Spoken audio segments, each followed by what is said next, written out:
Premiering in September 1985 and running for 180 episodes through May 1992, NBC's The Golden Girls became an unlikely hit with viewers, a critical darling, and it revived the careers of the series' 4 lead actresses, all of whom were over the age of 50 when the series began.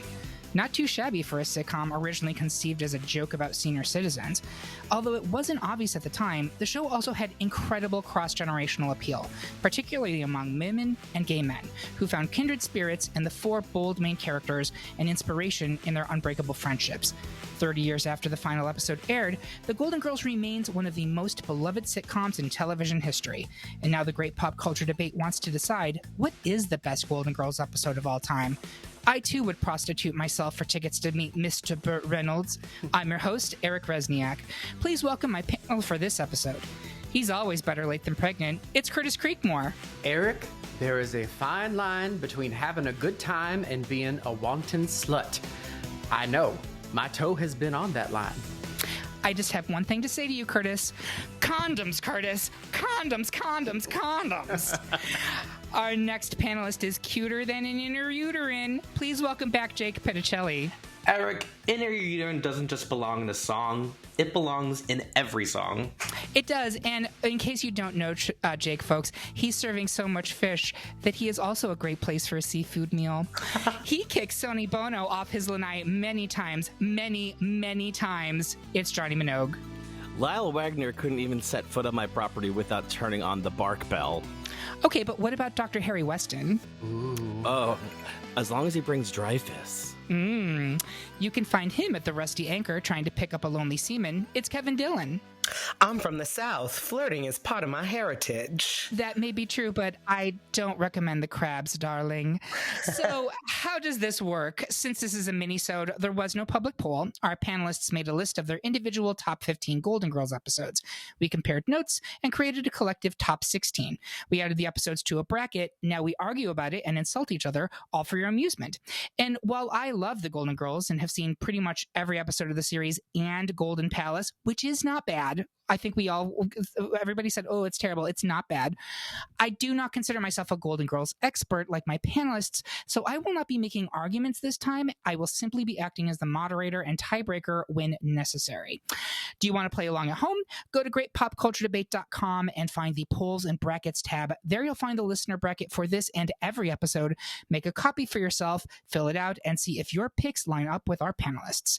Before we start, I want to ask my panelists, what were some of the Golden Girls episodes that you suggested and were upset did not make the bracket? Curtis, I'm going to have you go first. Well, Eric, I am stunned. Just stunned. Stunned I am that we have absolutely nothing from season 6.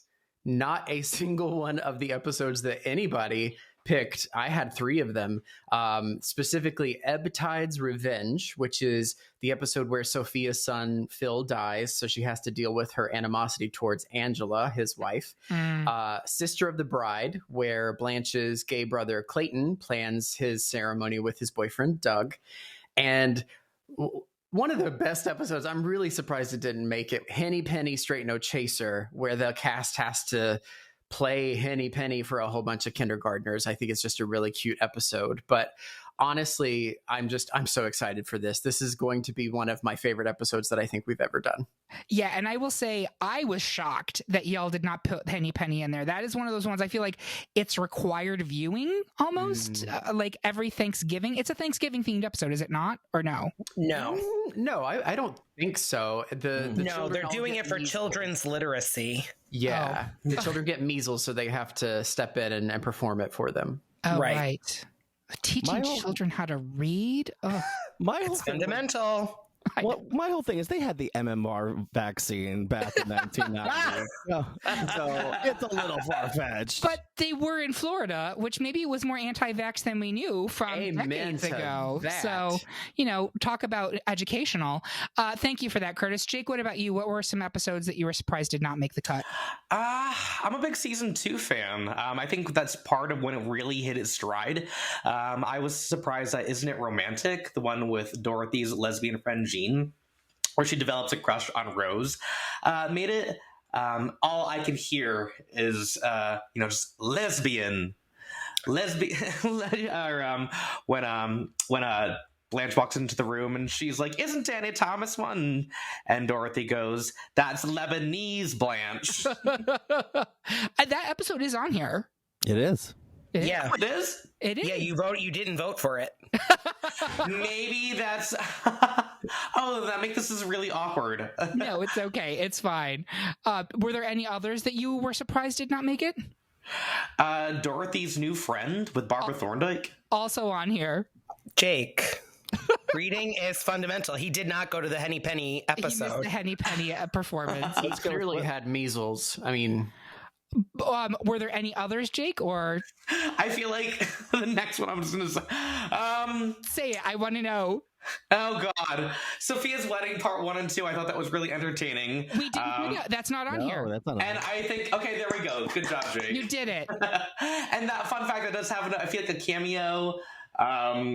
Oh God, who's the director of Kill Quentin Bill? Tarantino. Quentin Tarantino. He's one of the Elvises at the end, Oh, right. in her in Sophia's wedding. And I just think it's a really fun episode where she gets married, she gets caught in the bed with her friend's widow Max, and it's just a whole.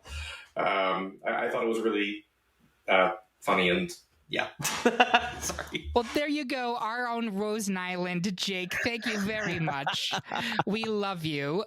Johnny, talk to me about the episodes that you're surprised didn't make it. I was really surprised that the episode "The Sisters" from season 2, episode 12. That's Aunt Angela. That was the first time we were introduced to her. So Nancy Walker, who I knew her as the Bounty paper towel lady, but it was just the ridiculousness of the bringing back her sister from 30 years, and that they never talked about how much she hated her, that even though she was her favorite aunt, and Mayor Marinara, never cling to your linguine. Come say that to my face. It's one of my favorites. I was so surprised it ended up on here. So yeah, all the other ones I was like, these belong here. Yeah, and I do think you're going to have people who are going to be very upset with certain episodes not making it, but are there any on here that didn't deserve to make a top 16? I don't think so. Kevin, what about you?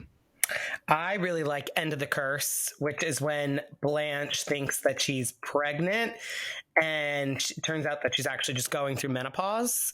And so I think that is one of the funniest episodes. I love where Sophia's like, we could name the baby after its father, Joe, Don, John and Dave, or something along those lines, like all these different guys that Blanche has allegedly slept with during her like quote unquote fertile period. I think it's so funny. It's the episode that she actually submitted Rue McClanahan to win her Emmy.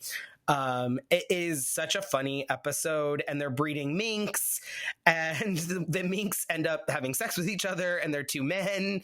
I mean, it's just very much the show. And then the other one that I was kind of surprised didn't make it. There was one other one. It was the one actually that B. Arthur won her Emmy for, was My Brother, My Father, where Angelo comes to visit for the first time, not Angela, which is such a lazy change of sister to brother names. It's so funny, but yet so Italian. And that's the one where Angelo is pretending to be a priest, and Stan comes. I don't really think there's a lot of Stan episodes, which is kind of interesting. But I love that episode as well. And that's where Rose and Blanche are doing The Sound of Music musical. And Blanche says she's collecting lingerie for needy, sexy people. Yeah. I love it. It's such a good episode. That's great. I do have a question for you, Kevin. Yes. How do they know that the flies are Spanish? I don't care, Rose. Because they're wearing little sombreros. Yeah. So with that out of the way, let's get into these actual debates. To kick things off, we'll begin with a season 3 SmackDown. The majority of the panel preferred season 3's Old Friends, where Sophia befriends an elderly man who suffers from Alzheimer's disease. But Kevin went with an episode a little later the same season, The Artist, where the girls find themselves vying for the attention of famed sculptor and famed asshole Laszlo Gregorian. Kevin, paint us a picture of The Artist, while Jake takes us on a walk down memory lane for Old Friends. I'll have Kevin go first. This is one I'm actually I almost switched my vote, but I wanted to talk about the artist more than anything. The artist I did a whole watch of all these episodes over the last couple of days, and the artist is just so funny. I love the end bit is really what kind of nails it, where the artist says to them, I picked all of you for my sculpture. And they're like, oh, and they go, well, is there anyone that you're interested in here tonight? And he's like, well, as a matter of fact, there is. And the art curator or gallery worker is like, we're a hit, Laszlo. And he like they make eyes at each other. And he goes to the ladies, I thought you knew. And he ends up being gay. And Sophia goes, after staring at you three naked, can anyone blame him? It is just such a funny joke. And it's just a very peak Golden Girls episode where they're all kind of vying for the same man. And there is another episode on the list that I think is just a wee bit better. So I'm very comfortable with Old Friends moving forward because I think it's a very sweet episode. And it has Jenny Lewis. But I wanted to talk about the artist because I love when they just kind of beat each other up quite a bit. It's very funny. It is. Thank you for that. Jake, talk to me about Old Friends. Yeah, no, I agree. I think The Artist is a great episode, but I think Old Friends, what it really does well is it balances being hysterically laugh out loud, crying, funny, and also very sentimental. Curtis and I actually watched this episode recently, so it's in my memory.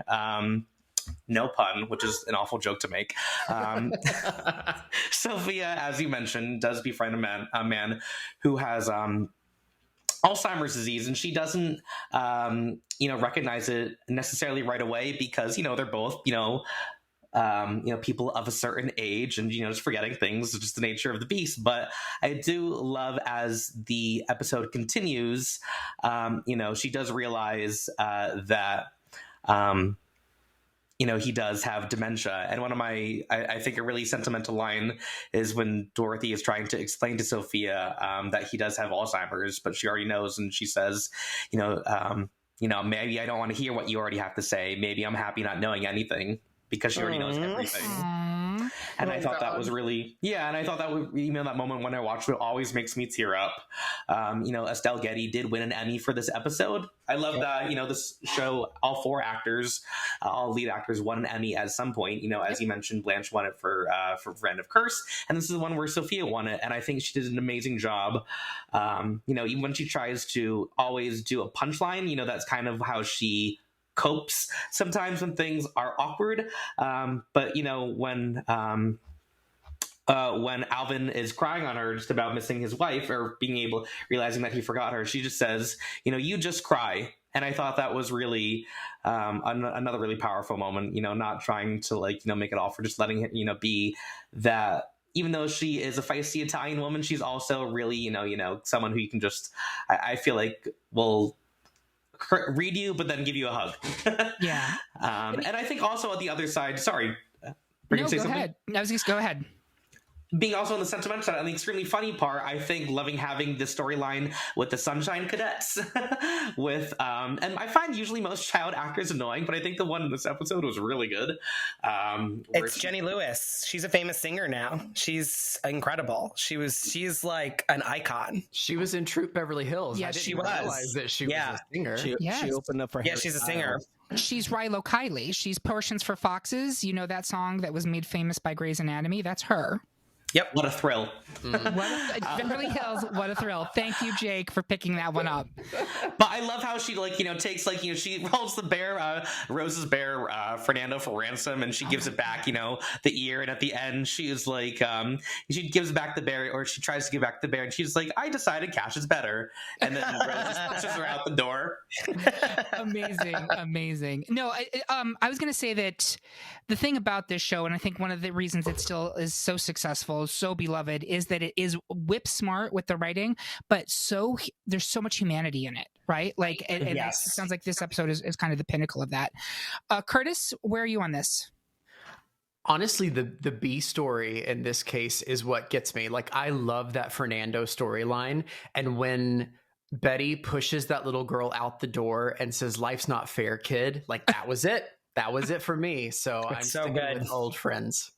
Johnny, where are you? I'm going Old Friends for the fact that it has that perfect balance. It is like a quintessential, very special episode and very hilarious episode. And she went from the Golden Girls to opening up for Harry Styles. And what kind of a life is that? Go, She's girl! she's A life well lived. Absolutely. And she did a video where she recreated that Daisy character. Really? Yeah, one of her music videos. Amazing. So it sounds like we are advancing Old Friends to round 2. Next up, 3/4 of the Spread it panel around. voted for the series finale, One Flew Out of the Cuckoo's Nest, Part 2. But Johnny preferred Season 2's Isn't It Romantic, featuring Dorothy's friend and notable lesbian Jean, played by Lois Nettleton. Curtis, tell us about Freddie Peterson and Cuckoo. Johnny, you'll need to break it to Rose that Danny Thomas is a lesbian, and also talk about romantic. I'll have Johnny go first. I'm gonna start with Danny Thomas is a lesbian, because I still say that when I was writing up my entire picks, I was like, when I was trying to figure out which episode what it was, I said her friend is a Lebanese. So, but this is one of those like groundbreaking episodes, which was very unusual for the mid '80s. He had the character who came in of Jean, who was, like many a Golden Girls friend, you see them once and never hear from them ever again. But she comes in and she just came from her quote, partner Pat died. Of course, it has to be Pat or Pat, Chris of course. Was there any other lesbian partner Kyle, name yeah. in the 80s? Yeah, Jean, maybe another one. So anywho, well, there she goes, Pat and Jean. They could Image consultants. They could make bulgur wheat muffins like nobody's business. But there was this charmingness of Jean. She comes in and she wows everyone, and then she falls in love with Rose, and to Blanche's surprise and disgust that she would absolutely choose Rose over her. That's ridiculous. Although I think it was a little forced in the fact that I feel like they didn't really build up on the story until they dropped the ball to say, "Oh, I'm in love with Rose," but it's still the fact that they had a same-sex like love interest there, even though it was unrequited, really said a lot for the writers. They were not afraid to push it through and try things that were pretty controversial. I mean, it was 1986, so having something like that years before any other show was doing something like that was groundbreaking. I don't think it's going to win. I just think it's very monumental in kind of queer culture, queer pop culture, to have this there. So, wherever you are, Jean, I hope she found somebody else, and that her friendship with Rose, which we never heard about again, was enough. Oh. Curtis, talk to me about the season finale, One Flew Out of the Cuckoo's Nest, series finale. Sad. Honestly, my favorite part of this episode of the podcast is that there are no wrong answers. I legitimately love every episode that made it to the final 16, so I'm totally okay with whatever happens throughout the rest of this. That being said, Johnny, you're wrong. The finale is such a beautiful, goofy tribute to 7 seasons of amazing television, and wraps up one of the loosest storylines. No, not you, Blanche. Will Dorothy ever find true love again? And she does, and it's in the most unexpected way of being set up against her Blanche's uncle, played by the hilarious Leslie Nielsen. The episode has some hilarious moments that build off of the first part of the finale, because it was split in 2 for some reason, but or maybe that was later on and it wasn't at first. I'm not really sure. But Dorothy and Lucas's name for sex, which is Freddie Peterson, which is a super funny joke. Lucas revealing that he hasn't been called a pussycat since he was in the Navy, which was really funny. And then the scene where Stan kidnaps Dorothy on the way to the ceremony by acting like a limo driver, and you've got that denouement between them, and like the final, he understands that she's moving on with her life, and she shows that she's, finally past it because she's been able to find love. It's a fantastic episode, and I think it should absolutely move forward. Jake, where are you on this one? No, I completely agree with Curtis. It is a great combination of all 7 seasons, really taking several storylines and giving them all kind of a satisfying closing, I think, which sometimes a lot of finales to series don't do. So I think, as you know, if you are a fan of the show, which of course we all are, I think gives you a lot of satisfaction in the way that only the Golden Girls can.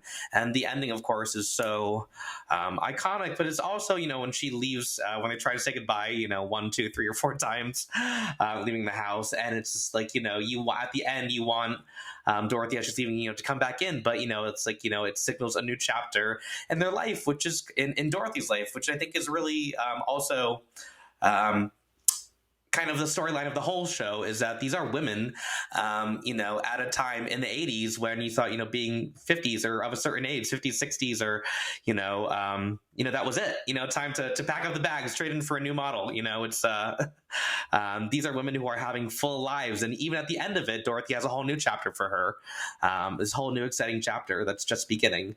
And the women go on to open a hotel, which is an exciting new chapter as well that people didn't watch, but I liked it. Well, thank you for that, Jake. Kevin, where are you?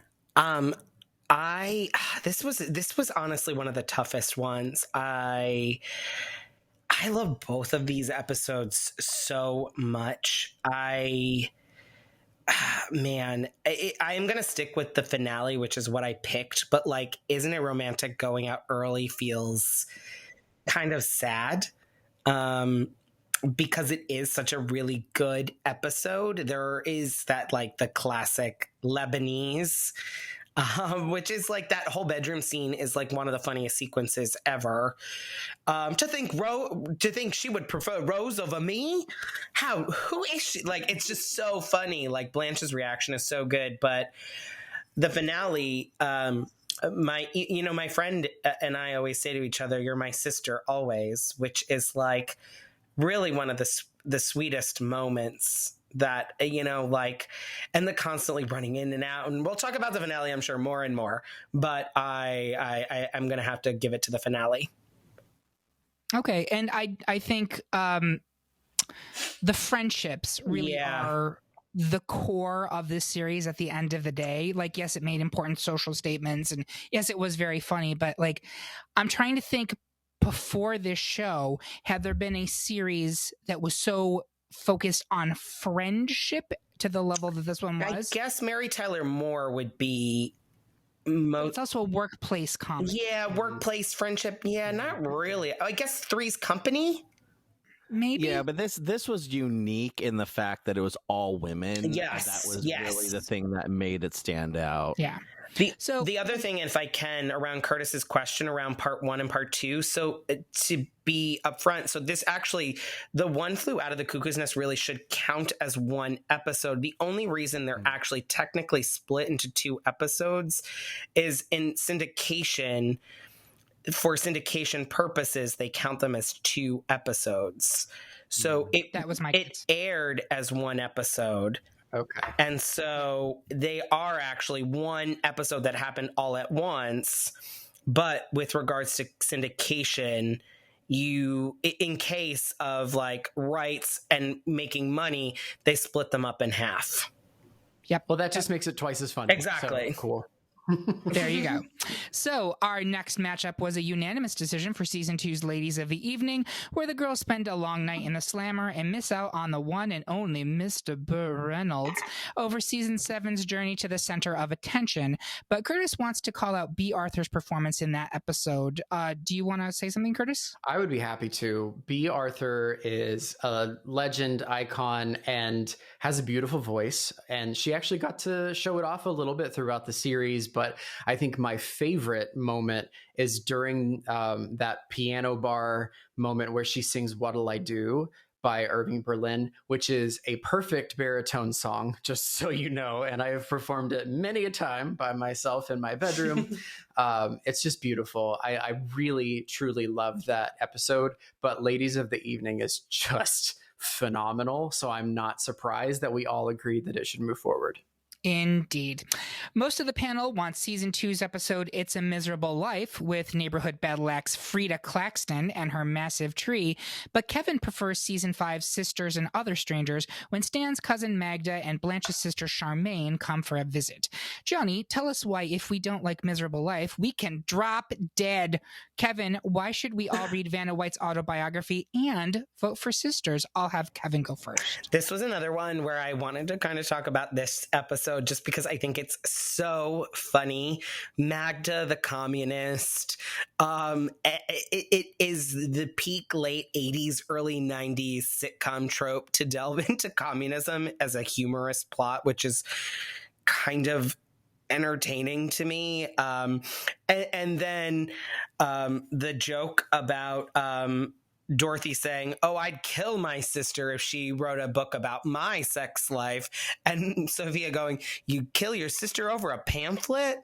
Like, it is so funny. And I think the thing is, I really think Blanche, I love what they do with her character, and I know a lot of people are like prefer the acting style of B. Arthur or Betty White, but I really think what they do with Blanche and her siblings is actually more interesting than what they do with any of the other characters in their families. I think Blanche's family feels the most fleshed out, and I do like this. I like that this is a moment where we get to see some of the depths of Blanche and her relationships and her family, and it kind of goes into some of the things like Curtis mentioned, missing like the episodes with Clayton, which are great episodes as well. And I also think the other episode is probably better, but I did want to bring this episode up, and I think it's a great one. I think it's super funny.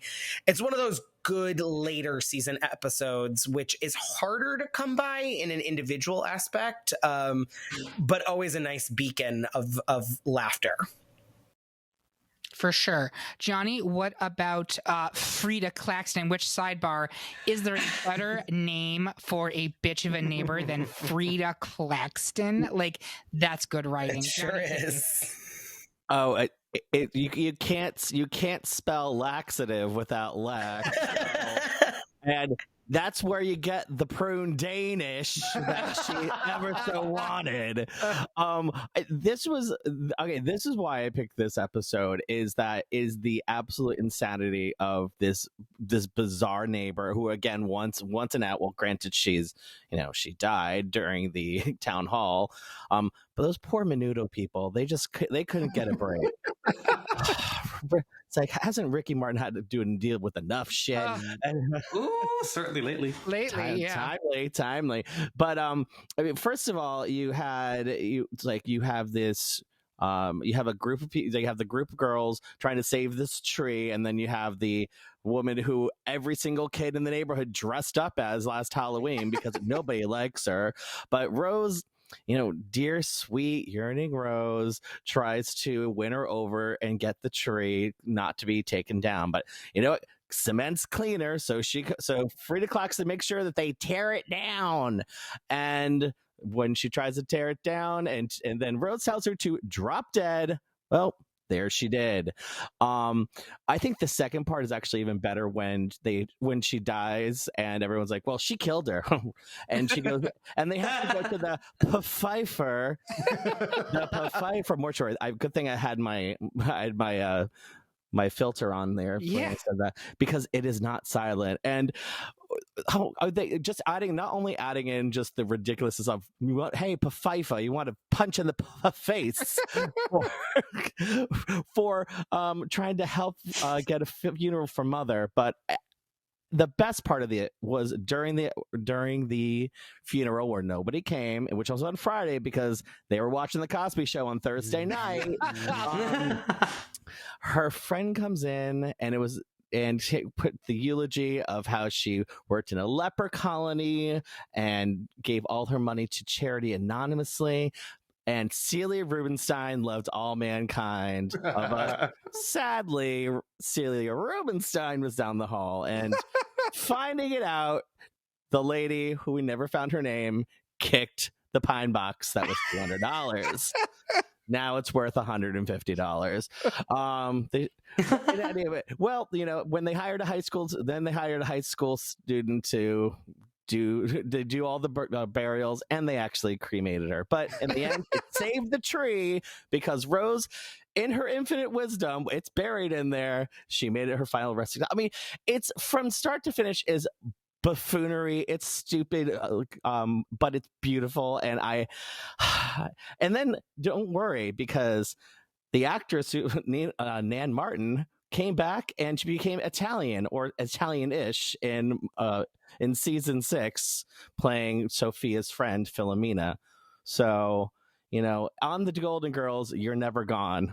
Happy endings, and not those types of happy endings, boys, but the happy endings for the Golden Girls and their contingent. So with that being said, Jake, where are you on this one?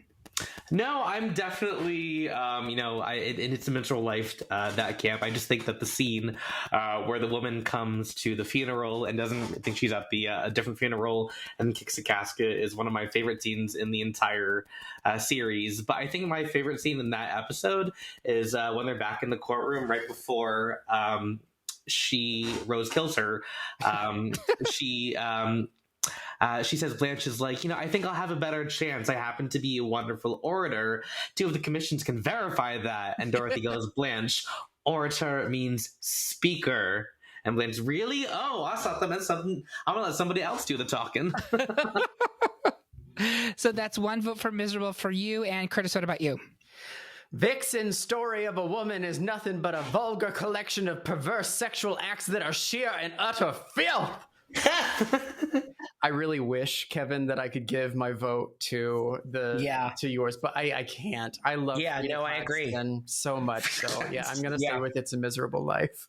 All right.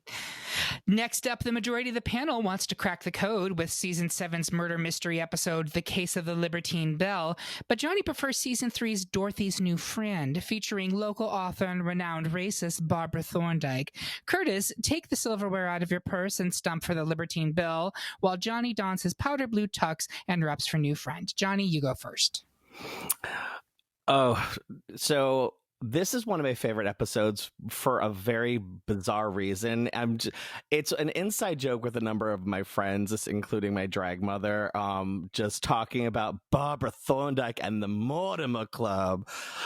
What goes on at the Mortimer Club? Well, you'll find out soon enough. So this is just another one of those one and done friend episodes. And I feel it's interesting that we've had a number of them on this bracket of these one and done episodes, which kind of fit the narrative. It's like Dorothy's just feeling bored. She just doesn't feel like she is having any sort of excitement in her life.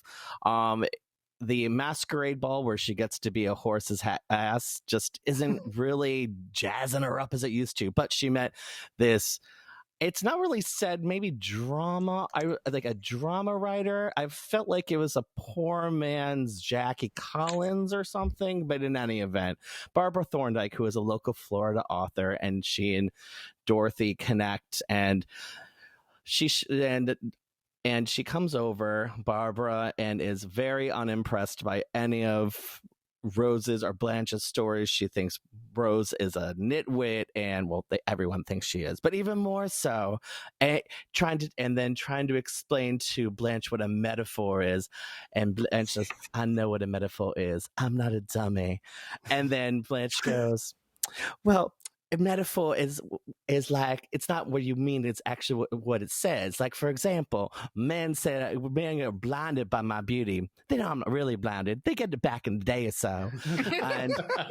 and so at the end, you find out that this, while very intelligent, however, extremely racist and horrible woman will not be taking Sophia's new date, Murray Gutman, because he's Jewish, and the Mortimer Club is restricted, but they have a great breakfast and the parking is free. Really, honey? Is that it? Parking is free? It's like no. So she tells her to go to hell. I think the one fun note about this is that the actress who plays Barbara Thorndike is in the real life wife of Mr. Feeney from Boy Meets World. Oh my God, stop. And both of them are still alive, and both of them are still together. That's so amazing. it is amazing. So, but like, I feel in the back of my head, I go, maybe Mr. Feeney made Barbara Thorndike a better person. Oh, I like that. I like that headcanon better than where I thought you were going. I was like, I cannot see a world where Mr. Feeney is racist. No. Mr. Feeney brought Barbara Thorndike back to Earth. Oh, we appreciate that. Well, thank you. Curtis, talk to me about your episode. Eric really wants me to snatch you bald, Johnny. Yep. Do it. The case of the Libertine. I've already done that, honey.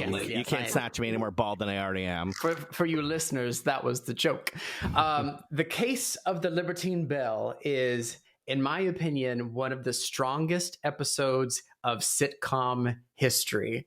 I love it. The plot of the episode capitalizes on the strengths of every character that has been set up until that point. The script is hilarious, and it's a laugh a minute. Every joke lands, and it's a knockout. I love it top to bottom. So in this episode, Blanche is invited to a murder mystery weekend, and she needs to bring the girls along to get the group rate at the hotel. So they thankfully all agree. Blanche hopes to use this trip as a means of getting into the pants of the museum's director of acquisition to secure a promotion and a raise, if you know what I mean. Of course, hijinks ensue, and Blanche's bitchy competitor for the job, that bitch Posey McGlynn, accuses her Another of great name. killing Mr. Nesbit. My two favorite parts of this episode are when Rose does a callback to Blanche's earlier statement about the reason that she stole Rose's earrings when she sprayed the defogger on the mirror. And she's like, well, Blanche, it could be one of two things. And she kind of gets lost along the way. And she's like, I did it because I was mad at you. It's very funny. And then when Sophia tries to pick up her purse that's full of silverware, I'm a sucker for a little bit of physical comedy, and just watching her tug on that purse and then ask Dorothy to come over and pick it up. Those two moments are hilarious, and they are a button on what is a phenomenal episode. Jake, where are you coming down on this one? No, I'm definitely a fall on the team of the case of the Libertine Belle. I think it is such it's the last season, and I think, as Curtis said, it builds on all the characters' strengths and storylines and what you just know about them as their personality. I think, speaking, that Mira had a really good cameo, but not just with Rose, I love when Dorothy says, every morning I hold it under Ma's nose, and if it fogs up, I start the coffee. But I think, each of the characters equally have a great time, and I love an episode where there isn't really exactly one main character. All four of them were at their best. And it's nice to see them at that last season. Yeah. Kevin, what about you? Case of Libertine Belle, hands down. All right. So I will say this, Johnny, you're saying we've had a lot of these one-off Friend episodes, and you find that interesting. And I wonder if it's because those episodes, and this is just me completely spitballing, but maybe those episodes underscore the true friendship that the four of them all have by it's a reminder not to take for granted the core friendships you have for these weirdos that come in and out of your orbit, and you're just like, who is this loser that is in my life right now? I could be completely overstating. Maybe they just wanted something entertaining for the week. But no, I think you're right on that. I think it just adds in a little extra jolt, because if it's just the four of them all the time, it's not necessarily going to heighten how much they actually mean to each other, especially if you add in, Mrs. Feeney. So exactly. Yeah.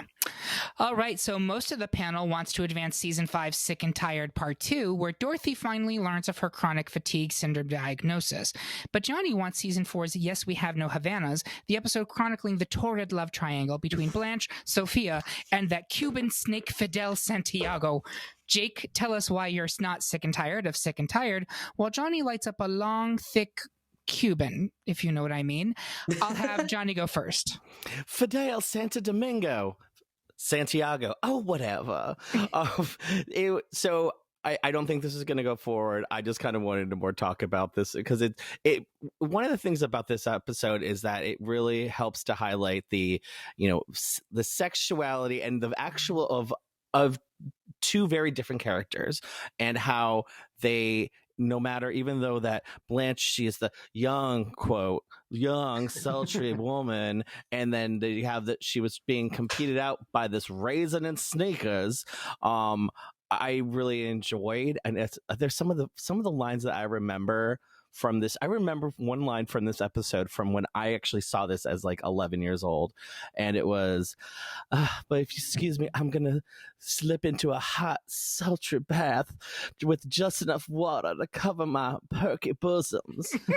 You're only gonna sit in an inch of water. I remember that, and I didn't know why that was funny, but I thought it was funny, and I remember that for well over 30 years. And to tie into the "It's a Miserable Life" episode, at the very end, they end up at the Five for Mortuary again, which. It's with the really, we can tell, this is the thing I didn't mention before, but it's so cheaply done that you can tell that all the prop master and the set designer just took rolls of cardboard and spray painted them gray, and they're like, oh, we'll put him up, it'll look fine. It just goes to show you that how bad TV was 35 years ago, that it's like you probably wouldn't be able to notice them, but you can definitely notice now. And yeah, so anyway, I'm not going to talk more about this episode because, quite frankly, I don't want to listen to any more of Curtis's nonsense because, bitch. And so I just wanted to talk more about just kind of those couple of lines and just how I really kind of just enjoyed it. So, but I completely agree. Sick and Tired is probably a more impactful episode. So, Jake, do you want to talk about Sick and Tired? Yeah, as I think we were talking about earlier, and really what Golden Girls does best is that they can really balance heart and humor, and I think this episode really does it well. Particularly, there is one scene in general that really just, I mean, this episode is laughter every second, but one scene that really solidifies this being on the list and going forward doesn't even have to do with Dorothy and her chronic fatigue syndrome. It's with actually Blanche and writing her book, Everyman's Work. And I just feel like when she's up for 72 hours straight and just writing a book, and then just is basically hallucinating in the kitchen, and just like her brain is gone, her body is limp with exhaustion, and she's like, I suppose all the greats know this feeling, and I've decided not to sell my book. It's too good. They can publish it after I'm dead, like Vincent Van Gogh. I love that line. No, and then I think that, and like Rose is trying to put her to sleep, and she's like, "No, Rose, just read a few pages. Just look anywhere, and the magic will hit you." I just think that whole scene is hysterical. And fun fact, it's actually Rue McClanahan's favorite episode. She loved being disheveled, and so like kind of like it was a different, it was something different for her character. And she, looking back, she said that was her favorite episode in the series. Cool. All right. So, Curtis, where are you on this one? Well, Johnny didn't want to hear me. So I'm definitely with Sick and Tired Part 2. And was this also one of the ones that wasn't originally split and it's just Sick and Tired, or did they actually split this one? Kevin, do you know? That I don't know. Okay. Usually with a finale, it always filmed. You usually aired in the past. Finales were always an hour, and then for syndication, they split them into two. This may have been one where there was like a little bit of a cliffhanger, so that's possible because it was it the end of the season or the first episode? Well, it was in season 5. I think it was the first episode of season 5. If it was the first episode, it may have been one hour-long episode. It was an hour-long episode. Okay. Yeah. Yep, season 5, episodes 1 and 2 is what's listed on IMDb. Yeah. Well, I love it, so I'm voting for it. Kevin, what about you? Eric, there are little balls of sunshine staring back at me, so I'm gonna go with sunshine in my pocket and go with Sick and Tired. Okay. Yes. Our panel is evenly split between the series pilot. Season 1's The Engagement, and Season 2's The Actor, where the girls once again vie for the attention of the same gentleman, this time the sultry Patrick Vaughn. Curtis, do your best impression of Coco and give us some cheesecake. Busty, I mean Josie, I mean Jake, tell us why we should all swoon for The Actor. actor. I'll have Jake go first. I believe I bust your bosom. I think this episode is hysterical. Again, season 2 I thought was a really strong season, and I just think that all of the girls, kind of like, with the case of the Libertine Belle, it's a story within a story.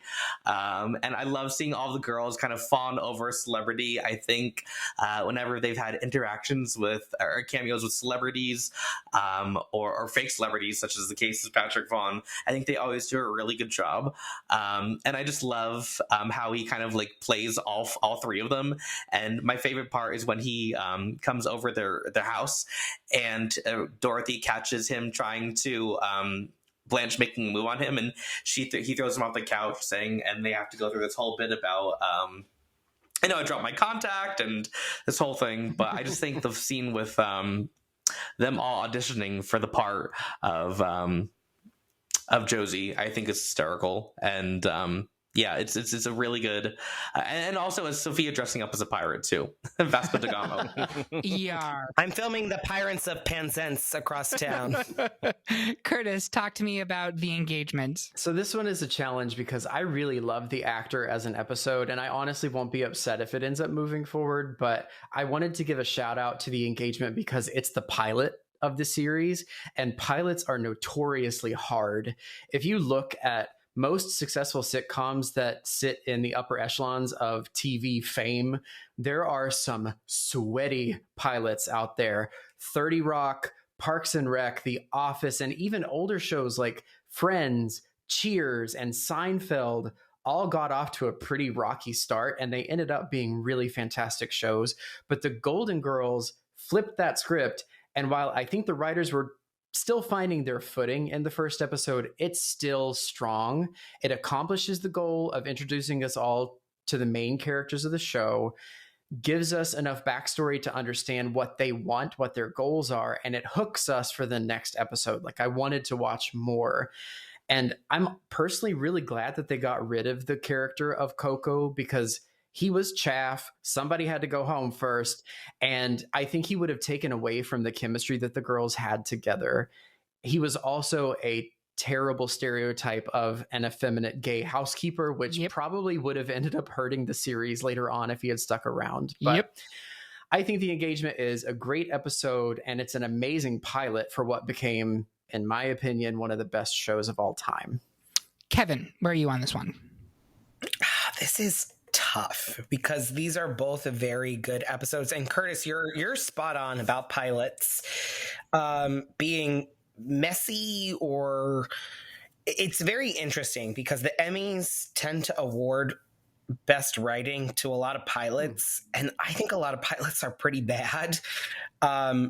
But this one is very good. I actually think it's probably one. You're right. I think it's one of the strongest one outside of Coco, which he's so not in it or not present, in my opinion, that it I don't really think about him. And the intro to Sophia is very good, and like my home burned down, and the guys and her. Oh, that's terrible. Not to me. It was a retirement home. You know what they do when they set off bells in a retirement home? There are people whose heart pacers can't take it. Like, it's just a very funny episode. But Blanche's bosoms getting popped. You slept with the sheriff?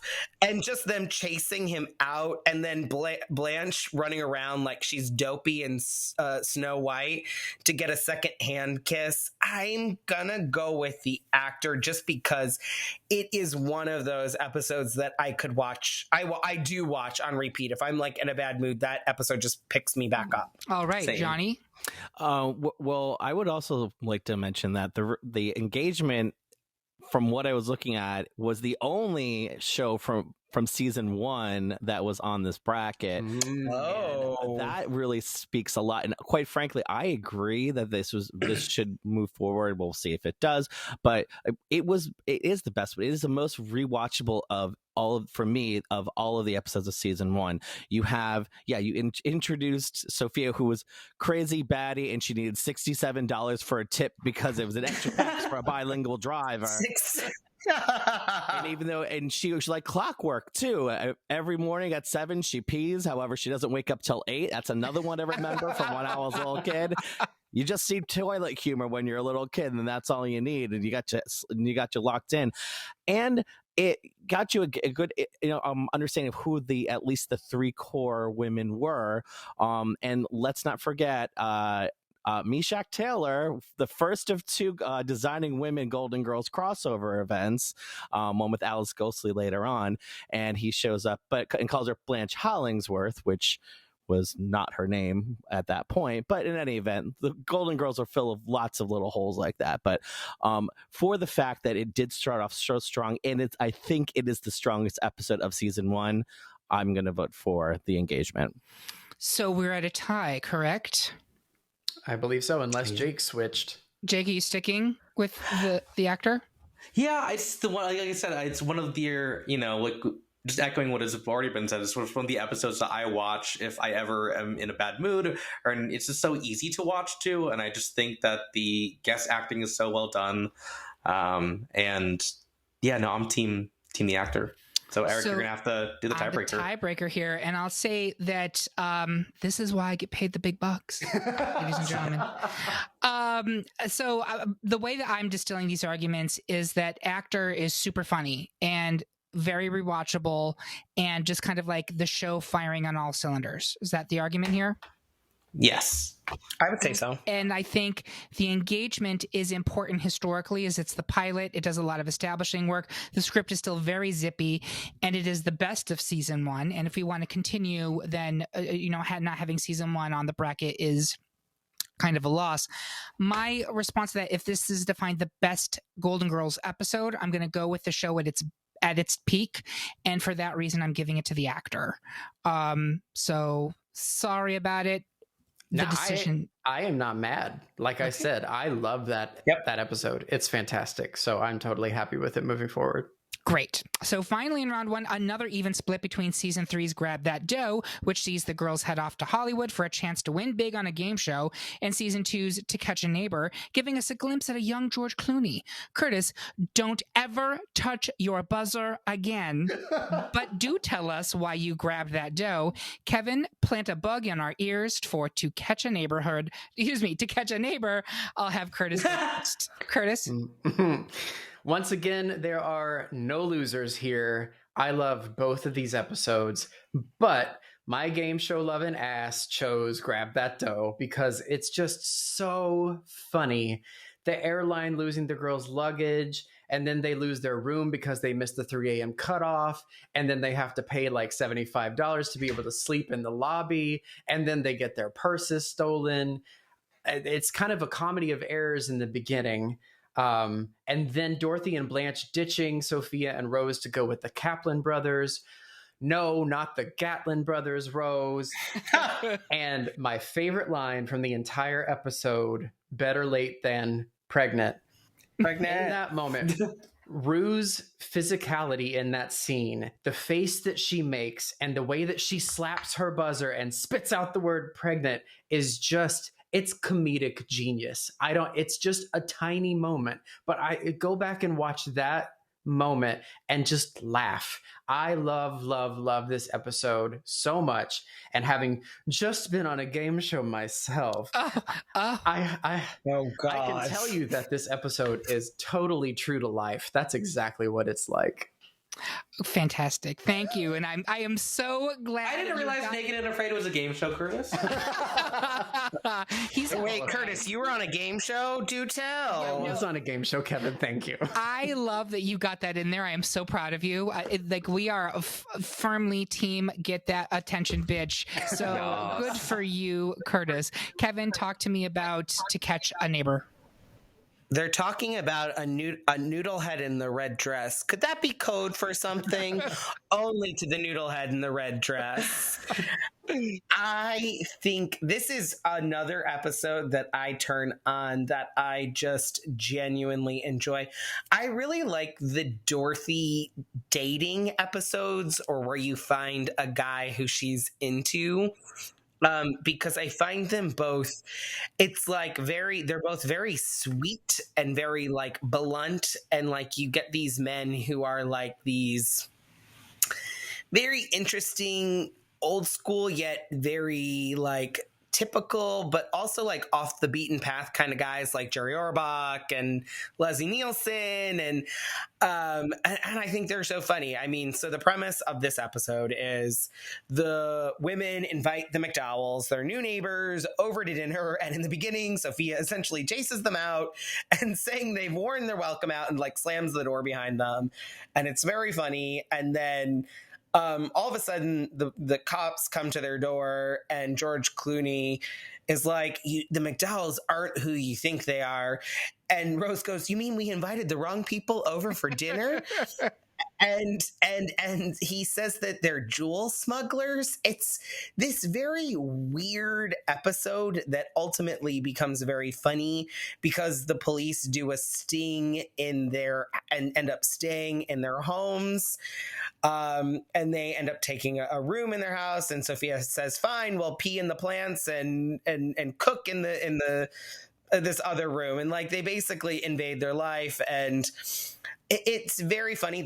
This is where the most, in my opinion, commonly used GIF of Blanche spraying herself with the water bottle comes from, where she gets all hot and bothered while talking about how hot Dorothy and the police officers flirting is. It is incredibly funny. And then even in the end, they bust them up. And Sophia says to George Clooney, you idiot, they teach us in kindergarten how to dodge a bullet. And Rose goes, really? In kindergarten, all we had to do was promise not to eat paste. And it is just a very funny, like, joke machine of an episode. I agree with Curtis. Both of these are very good. This is my preference of the two and the one that I watch. And it isn't even for George Clooney because it's just George Clooney playing George Clooney again. But it does even have its sweet moments where like Blanche goes to like tuck him, quote unquote, tuck him in or like say goodnight to him. And she like, it becomes very motherly. And you're hearing this in this episode. My affinity for Blanche as an adult grows more and more. And I love getting to see the softer sides of her, and that you get to see that here, and you get to see all of them do and have their best moments. And I just love this episode so much. All right. Let's see. Jake, where are you on this one? Yeah, I love To Catch Neighbor. It's something, again, I think it's very, very watchable, as all the episodes are, but in the same way that the actor is. It's something that is just such a comfort to watch, and I think it's because it's like we're defining this episode as the best of the Golden Girls, and I think this is when they're running on all cylinders. I think it's one of the best written episodes, and I love the part where Martha McDowell comes back into the house after they all know that she is stealing gems, and she's like, why is everybody staring at me? And Blanche goes, well, because your handbag doesn't match your shoes. And Dorothy goes, we're a very fashion conscious neighborhood. And I mean, those shoulder pads in every episode, I mean, were just like, a staple of the 80s. So I mean, the show in itself is so such iconic for its fashion. So I just think it's very it's hysterical, and I think Sophia has a great spotlight in it. And she's like, I'll work alone. When she's trying to when she helps like the girls get out of when she comes back in, and the girls are kind of like speechless of what to say, and she saves them all. All right, so I'm guessing you're voting for To Catch a Neighbor. Okay, thank you. Johnny. Grab that dough. Grab that dough. Grab that dough. I also have been on TV before, and I remember first time when I went to see the Ricki Lake show, I got to see firsthand that that's what they do. They run right off stage right when they're done for the commercial break. Also, my favorite moment is in the hotel with the very kind of pursed-lipped receptionist at the hotel, and she's like, "Hello, welcome to the hotel. Yes. Oh, for $75 you can stay in the lobby, and I will not have you arrested for trespassing." And she's like, that's a lot of money. I know, that's what I wanted. And she just turns on a dime. I enjoy that. And that she is, and Blanche is a woman of Angie Dickinson, and she is eating her way through behind the Iron Curtain.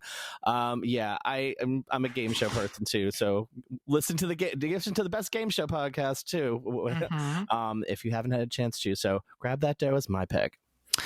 I was also on television in that episode of Cops from 1997. It wasn't soliciting. No, I'm just kidding. I've not been on TV. But this is a tough one because I feel like they're both kind of like the best of the Golden Girls. And so I feel like this one's just going to come down to preference. And like Curtis described, and I know Kevin's point, like that gif of Blanche hosing herself down. I can see that for sure. But like literally, I didn't even need a GIF to, in my mind, see Blanche smacking down that buzzer and saying "pregnant." Like I can see it, I can hear it in my mind. And so, for someone who considers themselves a Golden Girls casual to have that type of a memory, I'm going to give it the edge for this one. So we're going to move Grab That Dough to the Elite Eight. And that is it for round one, folks. We're going to take a break to get our Sprehoven Krispies out of the oven, and we will be right back after these messages.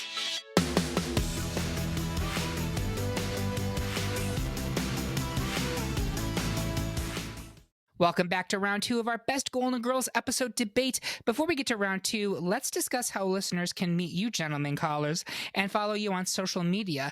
I'm also going to ask each of our panelists to tell me which Golden Girl I most identify with, and it can be a blend of more than one, because I am a firm believer that it's not like Hogwarts houses. You can be like a crossbreed, right? So, Curtis, I'm going to start with you. Social media, and what is your Golden Girl that you identify with? Yes, I'm also a Huffledore, just in case you were wondering. You can catch me on the socials at Curtitch, Curtitch, or in the Men of Blanche's Boudoir calendar, I'm Mr. October. And I would say that I am probably a combination of Blanche and Dorothy. My drag persona is 1/3 Blanche Devereaux, so I think it is only fitting that I would incorporate her into my own personality. And I think I'm just a little bit too biting to not include a little bit of Dorothy. Fair. I also, at some point, want to do a great pop culture debate version of the Men of Blanche's Boudoir calendar. I think that would be amazing merch. So if you guys want that too, please comment on this episode and we will get, I'm sure everybody on this line would be shocked at the idea of having a nude photograph taken. Can we audition who's going to be Mr. September? Yeah, absolutely. You know that we can. All right, Jake, what about you? Socials, and which Golden Girl are you? You can follow me on Instagram, jtesu_. I am definitely a mix of B. Arthur and Betty White, so Dorothy and Rose. Dorothy, I feel like, because I can be like sarcastic, I'm a follower of current events and I'm Italian. And Betty and Rose Island, because I can be a little out of space. But you're also such a sweetheart too, and I want that put on there as well. So that's why we love you. Johnny, socials, and which Golden Girl are you? I'm on pretty much everything as Johnny Minogue, one word, no H, just like Kylie and Danny. And I'm a Sophia. I am a full-on Sophia. Full-on Sophia. I mean, although I have a better skin regimen than she did, but I'm quick. Can be a little biting sometimes, but I'll give you a hug afterward and call you pussycat. I have a list of people that I would like you to put Italian hexes on. So can we please confab after the episode? I'm willing to pay in marinara. So there you go. Shady Binds, Johnny. Shady Binds. Kevin, what about after you? Your socials, and which Golden Girl are you?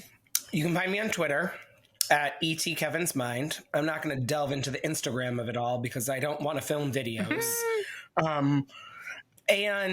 Although maybe get at me, OnlyFans. Just kidding. I'm not on OnlyFans.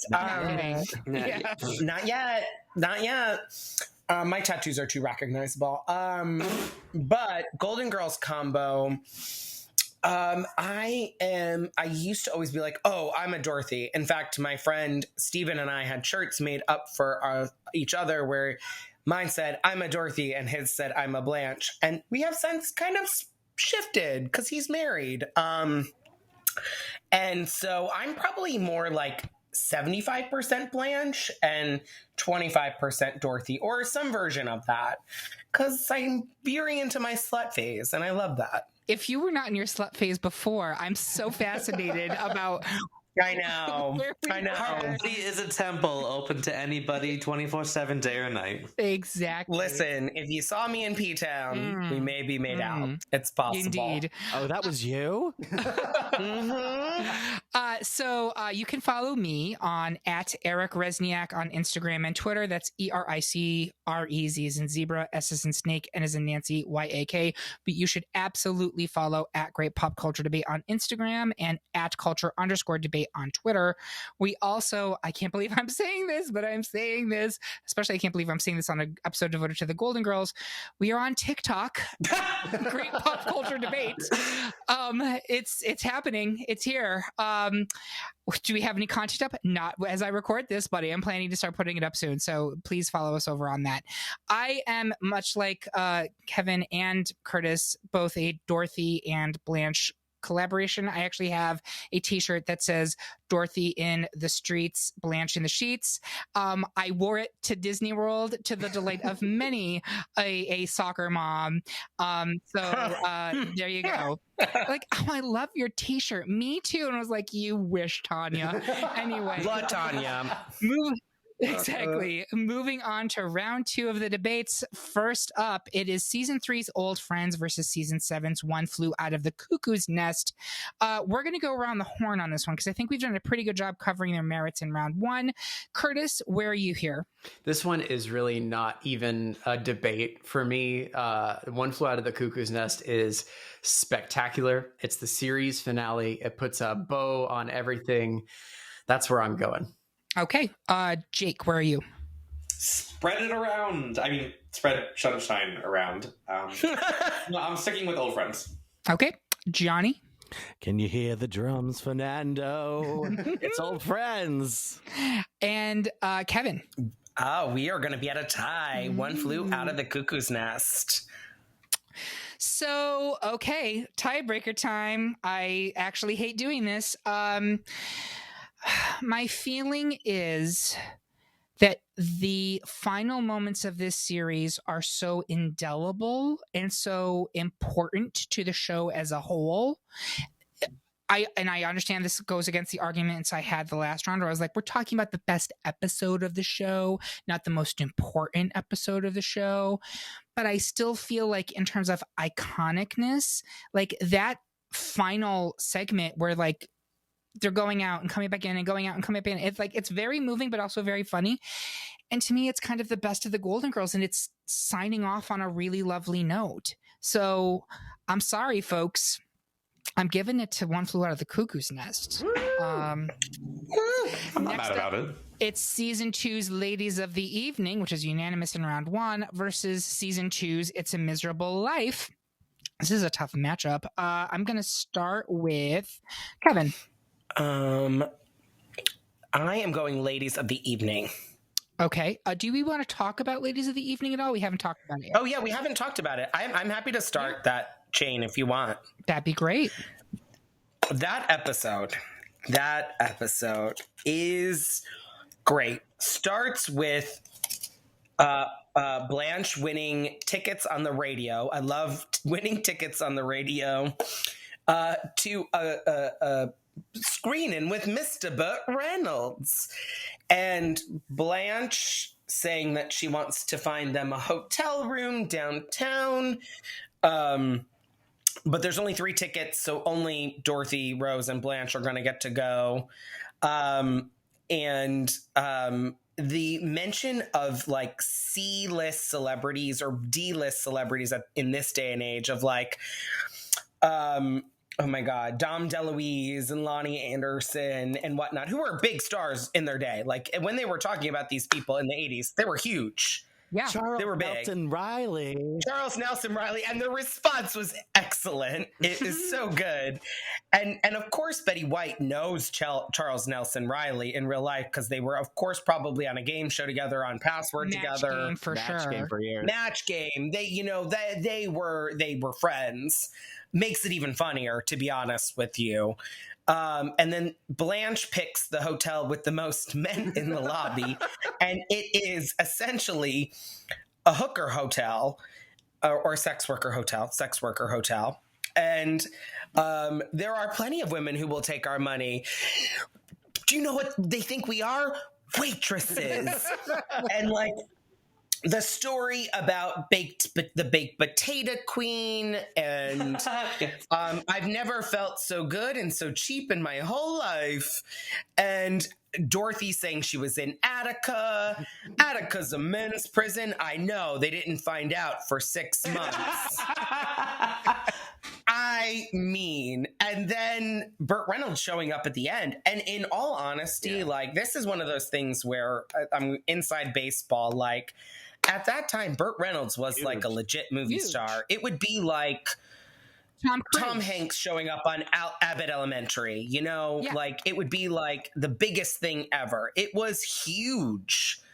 It is a great episode. It is one of the funniest episodes. I think beat for beat, it is second funniest episode of all time for me. Okay, so ladies of the evening for you.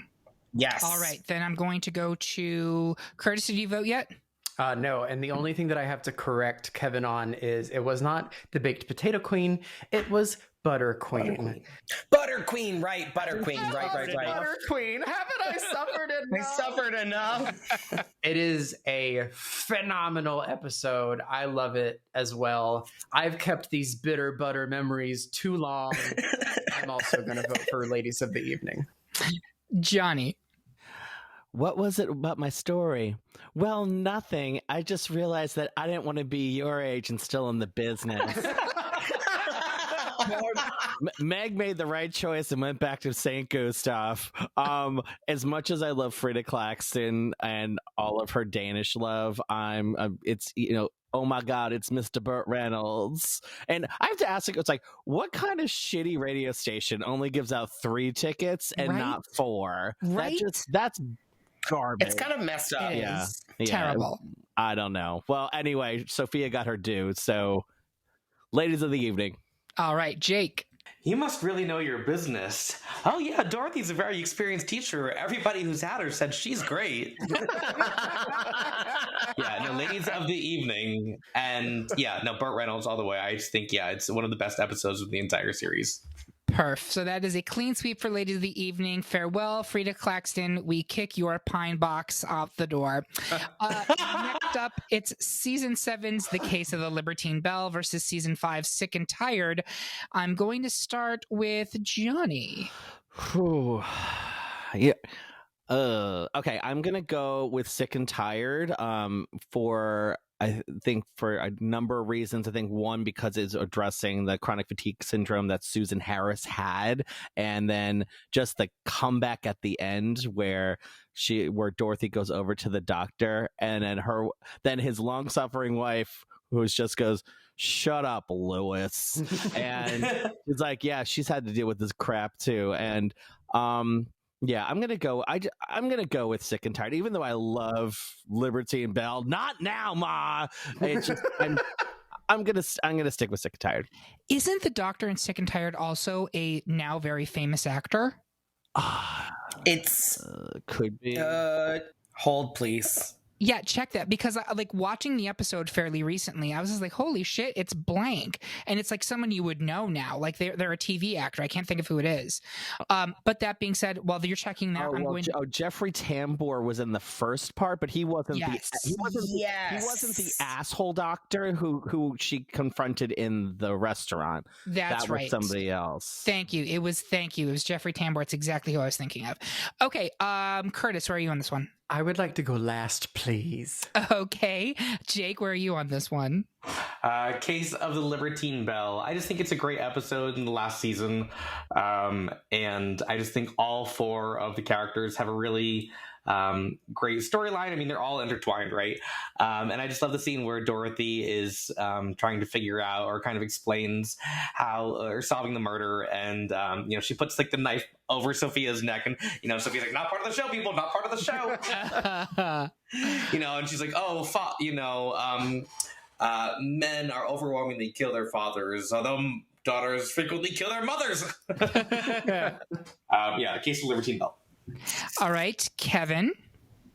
This woman's pathetic. Oh, big news. Tear out the front page. Case of Libertine Belle. It is the last X to Brooklyn of Will and Grace. It is the beat per beat funniest episode of the Golden Girls, in my opinion. So that is my vote. All right, so Curtis, we're back to you. Okay. Please indulge me in doing a reading for you all. Oh, I love this. Whatever, I can trust you. I know I can. You're from Minnesota. People from Minnesota are honest. They don't lie. What could you possibly find to lie about on a farm? Must be some state. Lots of lakes and nice pale people. I'd drown myself. Read, Rose. Don't talk. I must publish a guide to go with my book. It's too full of references people could not possibly understand. It will be taught in universities. Rose, what is this? Yellow eyeballs are staring at me. Those are egg yolks. Scene. Thank you. Thank you for finishing that. That was a great Dorothy, Curtis. Ow. I'm kidding. It was a very good Blanche. You could see her heaving bosom as you were doing your recitation. So you did a wonderful job. I was just being a Sophia for a moment. Thank you. You're so good, you can't help yourself. So that scene is my favorite scene in all of Golden Girls. If you were to like stand alone, pull it out, that is my favorite scene. And I think, Kevin, you might have said earlier that that's the one that she won. Did she win her Emmy for that? No, that was no, this was they weren't winning acting. Oh, no, she was going through like menopause. Okay. Or, right. Okay. Well, she shoulda, because this was just so funny. I love that entire scene. But Kevin, being the jerk that he is, mentioned my favorite Will and Grace episode, Last X to Brooklyn. You're welcome. And it's so true. Because the Case of the Libertine Belle is funny, top to bottom, every joke. It's just so good. And I can't believe I'm saying this, but I'm going to go with the Case of the Libertine Belle. All right. So that will advance. Sick and Tired is out. It is a very important episode. And honestly, at that point, I don't think chronic fatigue syndrome was something that the average American had any idea about. No. In fact, my mom was like, that's fake. Yeah. I mean, a lot of doctors said it was at that point. So it actually was pretty, we've said it before, but the show really was revolutionary in a lot of ways, especially for a show that's about 4 women later in life. Like having this much actual stakes in it is really impressive for a sitcom. So it's extraordinary. Finally, the Elite Eight, it's season 2's The Actor versus season 3's Grab That Dough. I'm going to start with Gianni. Grab that dough. I'm just not going to win, but I just want to say grab that dough one more time. Absolutely. Grab it. I'm going to go to Jake. The Actor. Curtis. But when else are you going to see B. Arthur in a glass box slapping her hands to try to grab money? No, I'm going to switch my vote. One time. Wow, really? No. I know. I'm going to switch my vote. I think The Actor is the better episode here. All right. Kevin? I am also going with The Actor. Okay, so you tried, Johnny, and they did grab for the dough, but they didn't get it. That gives us a final 4 of One Flew Out of the Cuckoo's Nest versus Ladies of the Evening, and The Case of the Libertine Belle versus The Actor. Before we get into our final 4 matchups in round 3, we are going to take another quick break to drag Stan Zabornak. We will be right back.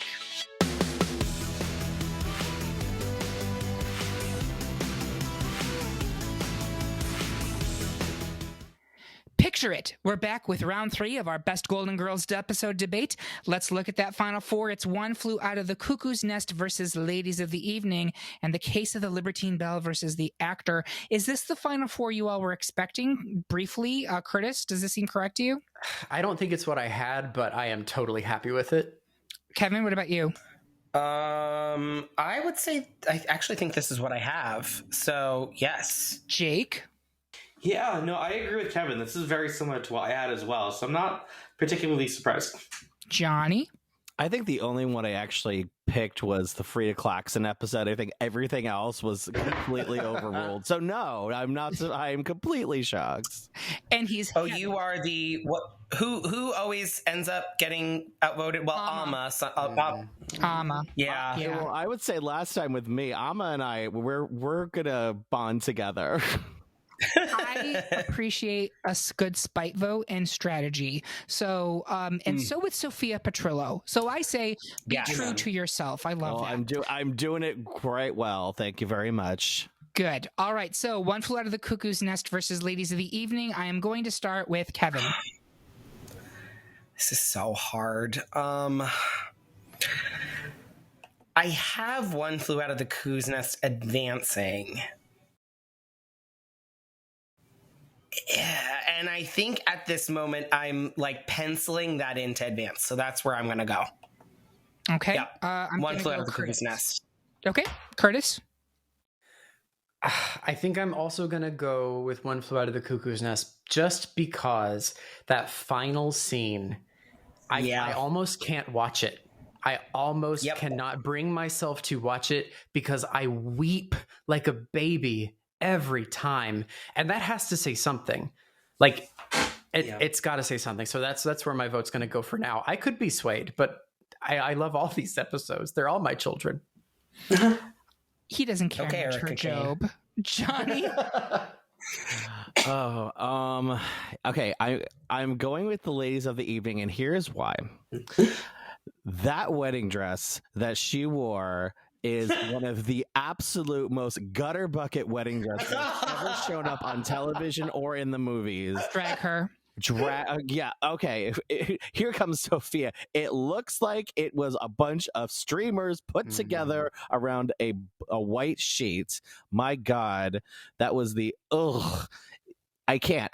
She would look better wearing Mr. Pfeiffer's columns from the mortuary. No, I can't. Just for that alone, I'm going with the Ladies of the Evening and Mr. Burt Reynolds. Mr. Burt Reynolds. Jake, where are you going?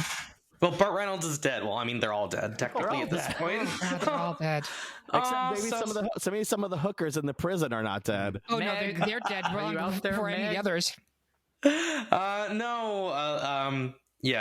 Flew Out of the Cuckoo's Nest Part 2, I just think is, as Curtis said, it's the hardest. I also agree. It's so difficult to watch because, I think one thing that we all love about the show and that all the fans of Golden Girls, it's like our family, and they're all like our extended family, our grandmothers, or friends in our heads, and they're all there for us in the way that we need our own families, like when in a moment of comfort or if we're not feeling well, and we turn to the Golden Girls, and it's like at that episode when they say goodbye to each other and they have to keep leaving, several times, it's like you're almost saying goodbye to your own family in kind of that way. So that one. I agree completely with that analysis, Jake. It and the fact that they're having to say goodbye, like for not just to the viewers, but to one of their sisters is really hard. It's really hard. Yeah. If it was like just the show ending and you knew they were all going to keep living in the house together, that would have been fine. Because you're like, well, you know what? They're good. They've got everybody, right? They're going to go off into the sunset. But the fact that like the foursome is being broken up is brutal. Right? That's hard. Next up, though, The Case of the Libertine Belle versus The Actor. I'm going to start. Jake, you finished us. You're going to start us this time. Oh, God. These are two of my favorite episodes. And I watched them actually both yesterday. So they're both recently in my mind. Oh, God. Case of the Libertine Belle. I just think that, it really plays in all four of their characters really well. And it's a laugh a second, really. I think it's flawlessly done. All right, Johnny. Libertine Belle. Any particular reason, or just I think I've already said it before. I'll say it again. Not now, Ma. That's honestly the reason why I'm picking it. I think it's that cracks me up, and it's memeable. okay? Curtis. I've got it. A maitre d' is some kind of waiter. St. Olaf. I'm gonna go Outside. with Libertine Bell as well, because it's a spectacular episode. I love the actor. I love when he messes up and calls her Busty instead of Josie. Yes. But I'm gonna stick with Libertine Bell. And Kevin. Sam Spade and Philip Marlowe are a part of me. You do this on dates, don't you, pussycat? There's not I'm going to swear, there's not a fucking minute that just doesn't make me crack up and laugh in this episode. And it is a true testament to their friendship. And everyone gives Blanche the group rate. So Libertine Bell. If anyone is deserving of a group rate just for the lifetime achievement, it's Blanche Devereaux and her wrecking vagina. All right, so that gives us a final two of One Flew Out of the Cuckoo's Nest and The Case of the Libertine Bell. We're going to start in the middle of my order with Johnny Minogue. Where are you coming down? Libertine Bell. All right, I want to go to Kevin. Libertine Bell. I would love to. The point that folks have made about Cuckoo's Nest is true, and it is the final. It's for me. It's more about the episode as opposed to the final moment. The final moment of Cuckoo's Nest literally breaks me, and I could not watch it before I felt. That's the one episode I could not watch because I do think about those final moments with them, and it really does break my heart. But for me, the best episode of this show is Libertine Bell because it is the one I literally introduced it to friends on our vacation in P-Town, and they had never seen it. We were dressing up as Clue characters and they were dying laughing, and they loved it. And it was like, this is the Golden Girls. Two things before I get to the remainder of the votes, because that's very important. Number one, how old were these children that had never seen the Golden Girls? Around 30. No. They had seen the Golden Girls, but they'd never seen this episode. Okay, thank you. Because, and Jake, I think this predates your time in the chorus. I did once have an encounter in the Boston Gay Men's Chorus at a chorus Thanksgiving with two young 20-somethings who walked in while we were watching Golden Girls and said, "What is this? Is this Sex in the City?" And then they mysteriously went missing the next day. Right? Well, they were no longer with the chorus the year after. Was that a coincidence? I think not.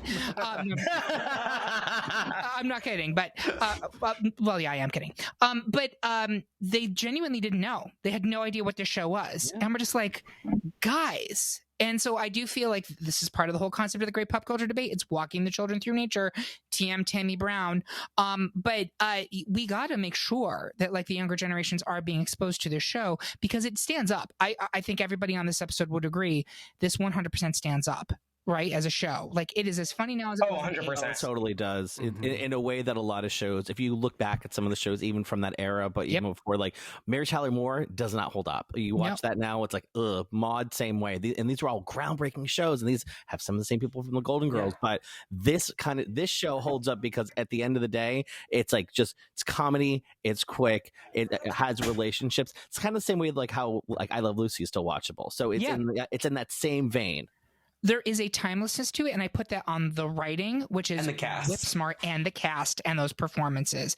But as someone who watched a lot of sitcoms in the 80s, I would not say any single sitcom from the 80s holds up nearly as well as this. We've all watched it fairly recently. Did someone just die? The other thing I was going to bring up, Kevin, was I'm so glad that you mentioned the argument about there's a scene. We're essentially arguing here a scene versus an episode, and it's important to keep in mind this isn't best episode debate. So with that being said, Jake, where are you? Yeah, I'm going to go with The Case of the Libertine Bell. I just think it is my favorite, personally my favorite episode, and I think, just to echo everyone's point, it's just so, it's the cast, the writing is just, I think it's in terms of the humor, it's just so well done. It's Yeah, there's no way this can't win. All right, Curtis, you're going to bring us home. The final thing that I will say about the scene, because I really do think that that scene probably, at least for me, and I can't speak for others, that scene carried that episode through a lot of this because it's just so powerful of them hugging and Dorothy leaving and then running back in and hugging again. And there's a moment that B. Arthur looks at the camera, or she looks kind of out at the audience as a way of like bringing them in and thanking them for being there. And like, it's so sweet. And I get choked up just even thinking about it. It's so good. It's such a perfect ending to the series. But like you all said, the best episode is Case of the Libertine Belle. My, Mr. Officer, I do declare your sweet words could charm the morning dew right off the honeysuckle. Not now, Blanche. Not when. And there you have it, folks. Our pick for the best Golden Girls episode of all time is The Case of the Libertine Belle. Do you agree with our choice? Do you think we deserve to be locked up in Shady Pines? Let us know your pick by leaving a comment on this episode at greatpopculturedebate.com or yell at us on Instagram, Twitter, Facebook, or YouTube. While you're there, make sure you like and subscribe for more Great Pop Culture Debate content. And if you really liked what you heard, please consider supporting us on Patreon, which can get you access to more exclusive episodes, merch, and the ability to suggest episodes for us to do in the future. I want to say thank you to my panelists. If you threw a party and invited everyone you knew, you would see that the biggest gifts from me. And a special shout out to Curtis for his help with the script for this episode. Thank you for listening. Until next time, remember, everyone is entitled to their wrong opinion.